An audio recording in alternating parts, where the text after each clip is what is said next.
Put it down. 100 reps. Yeah. 100 reps. Put it down. 100 clips.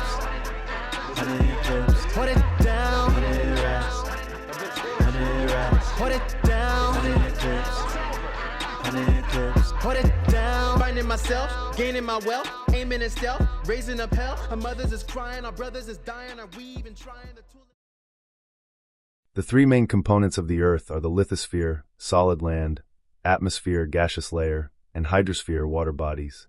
Water is also within these three spheres, and it exists in three forms: liquid, vapor, and ice.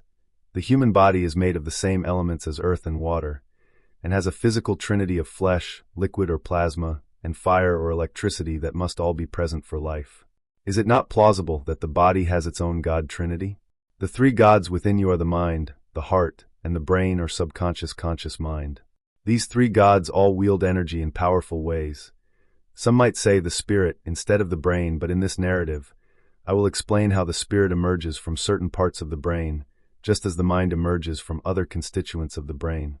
The brain fires electric impulses through neurons in a fantastic speed and brilliance that stimulate chemical signaling, and from this neural activity coupled with live magnetic currents, the mind field is complete and thought emerges. This God commands every internal and external action your being is capable of, and it is its own holy trinity.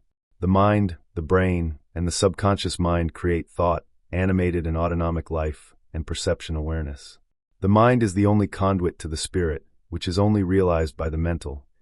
Hence the words from the Kybalion, the all is mind, and the universe is mental. Meditation is the use of the mind to become aware of the mind field unique to your own space, or to expand beyond your personal spiritual aura. Ayahuasca is used to explore purely spiritual experiences, but it must act on the brain, which in turn connects to the mind, the gateway to all spiritual knowledge and dwelling. Brain activity has been consistent in only certain parts of the brain in many spiritual experiences, such as altered consciousness, channeling, and measurable transcendence. Almost always the temporal and parietal lobes are stimulated, along with the prefrontal cortex. So we see the God who holds the gateway to accessing higher aspects of the body is indeed one of the gods of you. Without it there is only existence. It is the command center that even directs the other gods. The mind is your gateway to the ethers, constantly connecting you to the greater dimensions, allowing passage commensurate with understanding and spiritual cultivation. When you go to bed thinking of something you're concerned with, and as you wake in the rising, it is the mind that grabs the answer from the ethers just before you become fully conscious. You must realize the answer was given to you by something other than your conscious thought. It is the same God that speaks to you in symbolism and cryptic scenery, while keeping your heart beating and your lungs breathing when your conscious mind is completely inactive. The heart is the God of energy. It has a language that needs no words, an effect that needs no sound, and a perception that needs no eyes or touch. It emits and reads the magnetic waves of other minds and hearts.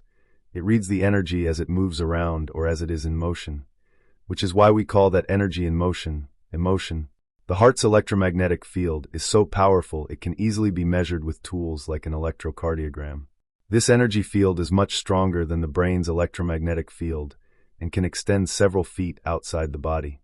Since the brain and heart are both electromagnetic instruments, when your intelligence reaches a certain point, you are able to speak and listen with both the mind and the heart. And while the brain is often considered less than the mind, and sometimes even the heart, it is the commander that considers the observations of the heart and mind, silences itself to let either of them speak through action or reaction, or it will interpret the energy readings from one or both of the two gods and articulate messages through the tools of the body. To have this emergent trinity is to be wise. It is to be without ego by default through practice of putting aside one's feelings or thoughts for the truth of the consensus of these gods.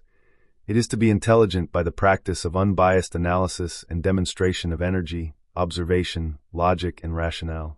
The three types of meditation that cultivate these latent gifts are quieting the brain so that it can cease to listen to its own chatter and hear the voice of the universe and become coherent with the heart energy. Often when one quiets the brain, high pitches can be heard and the pulse of the heart can be felt, the very physical indications that the gods are in council. Don't attempt to actuate the brain and understand the events through the mental words of an imposed colonial language. Let the energy flow and connect you to the ethers. In time, The soft whispers of the gods will be loud enough to hear and understand clearly, even without the use of words, just as the laughter of a child speaks joyful excitement strong enough to make you smile. Observation of thought meditation shows the conscious brain what blueprint the unconscious brain is trying to draft.